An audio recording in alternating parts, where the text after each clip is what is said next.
unleashed after King Charles goes missing amid UK crisis. The United Kingdom plunges into chaos as calls for the monarchy's abolishment grow.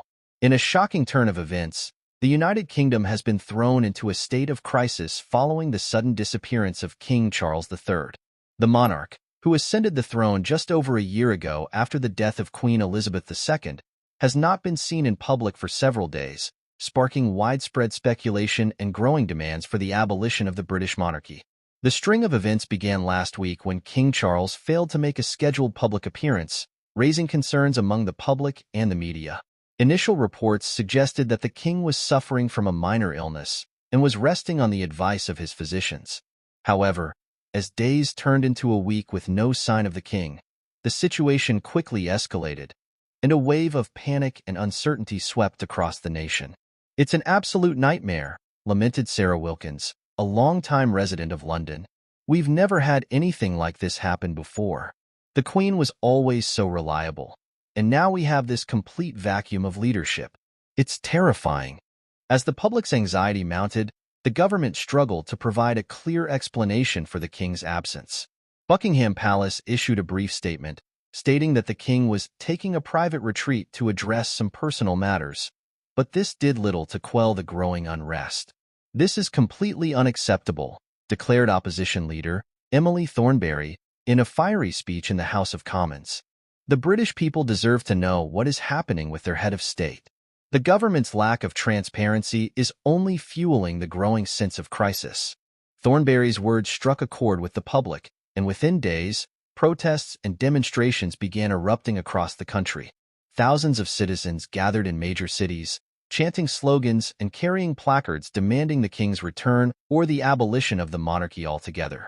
"We've had enough of this outdated, undemocratic system," shouted one protester in Manchester. "It's time for the people to take back control." The crisis reached a tipping point when a group of prominent public figures, including respected academics, politicians, and cultural icons, issued a joint statement calling for King Charles to abdicate immediately. "The prolonged absence of the king has created a dangerous power vacuum that is threatening the stability of our nation," the statement read. "We, the undersigned, believe that the only way to restore order and confidence in the United Kingdom is to abolish the monarchy and establish a new, democratically elected system of government." The statement quickly went viral, sparking a nationwide debate about the future of the monarchy.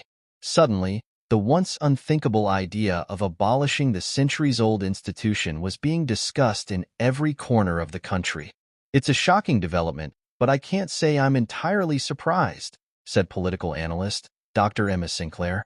"The monarchy has been under increasing scrutiny in recent years, and this crisis has exposed the deep-seated cracks in the system.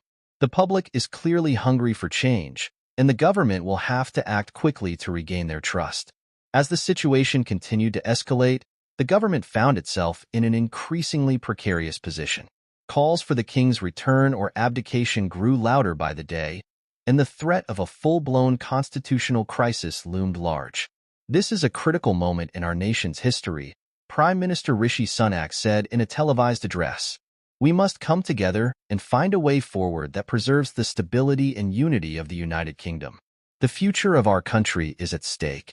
However, Sunak's words did little to calm the public's fears, and the growing momentum for the abolition of the monarchy only continued to gain steam. "We can't just go back to business as usual," declared one protester in London.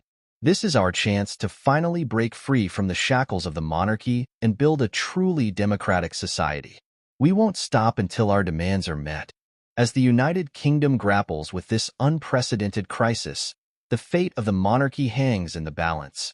With the king's whereabouts still unknown and the public's trust in the institution eroding by the day, the future of the British crown has never been more uncertain. In the coming days and weeks, the government will be under immense pressure to find a resolution to this deepening crisis. The stakes have never been higher, and the consequences of their actions will reverberate through the nation for years to come.